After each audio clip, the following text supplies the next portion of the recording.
I'm Erin Macdonald. I have a PhD in astrophysics, and I am the science advisor for the Star Trek franchise. Awesome. So we're going to start there. So you have the PhD in astrophysicist. You're called the Julia Child of Science. You're an educator, writer, speaker. So we're going to start there of what got you interested into studying all of the sciences. Yeah, I mean, I think a lot of people, when you're a kid, you're wowed by things like space and dinosaurs and all of that. And for me, that never really left. I grew up in the 90s. I was lucky enough to be exposed to the X-Files. I was a little redheaded girl watching Dana Scully on my screen and just being like, oh my God, I want to be her. She's the coolest woman I've ever seen. And so that kind of put that spark in me to become a scientist. And my deep love for space just the idea that I could go to college and just study space for 4 years was so appealing to me. So that's kind of what set me down that path to begin with.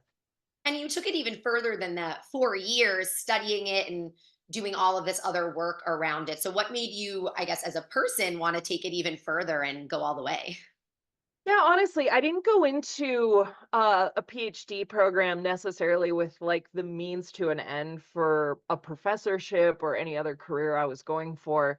Again, I really just enjoyed doing the research and I loved learning new things about our universe. I had that opportunity. I graduated from the University of Colorado in Boulder, and my family's from Scotland. And so I was looking at PhD programs, and the University of Glasgow had a program that was aligned with some of the research I was already doing as an undergraduate. And so it was one of those things where all the pieces kind of fell into place. And it was like, just trust your instincts, right? Like, let's do it. It seems really good. And that was actually a little bit of a struggle because I didn't have that means to an end. I didn't have that drive of like, I must get the PhD before I do blank. There were a lot of times where I wanted to give up because turns out doing a PhD is really, really hard. And, Would have but thought. who'd have thought, right? But I really did ultimately, at the end of the day, just really enjoy the process of research, and I feel I eventually found my career path as I went. Yeah, and I was going to take it to that next. So you created Spacetime Productions and of course have been the advisor for Star Trek. So what made you want to take, I guess, everything you were studying and make that your path into TV and film? Yeah, when I left academia, when I realized I didn't necessarily want to be a professor, I wasn't interested in that academic life. The one thing I really missed was teaching and engaging with the public. I taught at community colleges for a little bit, but that didn't pay the bills. And so I went into engineering, but again, like I just desperately missed teaching. And so I would start giving talks at some of the nerd conventions that I was already going to, do things like the physics of faster than light travel or artificial gravity or science of Star Trek, and engage with the public and continue teaching through that. And that's kind of what led me on that track of meeting people who had been advisors on TV shows. I already had this deep love for television. It's kind of what got me into science to begin with.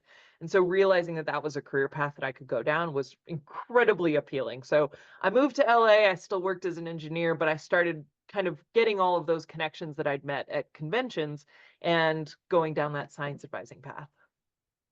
And how does one go from being a nerd fan to actually working on the show? Because that must have been an exciting moment for you. That is a dream. I mean, we talk about it. I was doing a panel at San Diego Comic-Con, and one of the other science advisors was like, told the story, and the way he phrased it was like the call. And we all know exactly what moment that was when we got the call. And it's incredibly exciting at first. I don't honestly think it's ever really sunk in because I'm still so in the thick of it. It will one day, but I mean, right after the excitement is like the weight of, oh my gosh, this is like the franchise. And you mentioned Spacetime Productions, but a lot of that kind of bore out of me going like, okay, well, what am I going to do after this? Because this is the gig, right? Being the science advisor for Star Trek, as an astrophysicist in Hollywood, that's the job. And so trying to find what else, interests me, and where else I can start growing my career as I go. What does that mean to be an advisor for Star Trek or any show? So, what do you do on that day to day to help them out? I mean, the ultimate thing is just to not let the show say anything explicitly wrong. So not refer to a star system as a galaxy or a planet as a moon or anything like that. Just kind of the basics of science. Make sure that we don't say anything wrong. But then there's a huge creative element to it too. So as my relationship with the writers grow, as they learn to trust me that I'm not going to be well actualing and killing their darlings and all of that stuff, we start to create a more collaborative process. So I'll get calls or emails from them saying, hey, I read this article. It sounds interesting. Is there a way we can make a story out of this? Or can you give me a little more information so we can get a story from here? So there's a lot more creativity than I think I anticipated going into it, and really feeling like a valued member of the writer's room to help enhance all of these stories as they come to life. And how does that feel being someone who grew up as a fan? Now you're kind of impacting the story. Did you ever think that was going to happen all those years ago? No, and it is funny because again, like I said, I saw Dana Scully and I wanted to be a scientist because of her. And then as I went through that career, realizing that that path wasn't necessarily right for me, but then ultimately coming all the way around full circle and realizing that really what my career goal was all along was to create the Dana Scullys, right? Write those characters that would inspire people to become scientists or engineers or pilots or whatever. And that it was like, oh, finally, I was in my 30s, but I finally figured it out. So now you were saying that these are characters that inspired you, but now you're your own character. So you're the character that is going to inspire people. So explain how this all came about, because there's one thing for being an advisor, but now you're have a character named after you. So explain that. Yeah, so this was on Star Trek Prodigy, and at the end of season one, they had a character on this show who was a young girl who wanted to be a scientist. And so I had helped the writers a lot, kind of talking about what I was like as a kid, some of my journey becoming a scientist, and trying to kind of work a little bit of that into her story. So I was very attached to this character. She's called Rock Talk, and they all get to Starfleet Academy, and the showrunners were just so sweet and kind. And in the little montage of all of them finding their place at Starfleet Academy, they were like, well, Rock Talk has to meet Dr. Erin. And so they it was like I wasn't even going to believe it until I saw it air in public that it actually happened.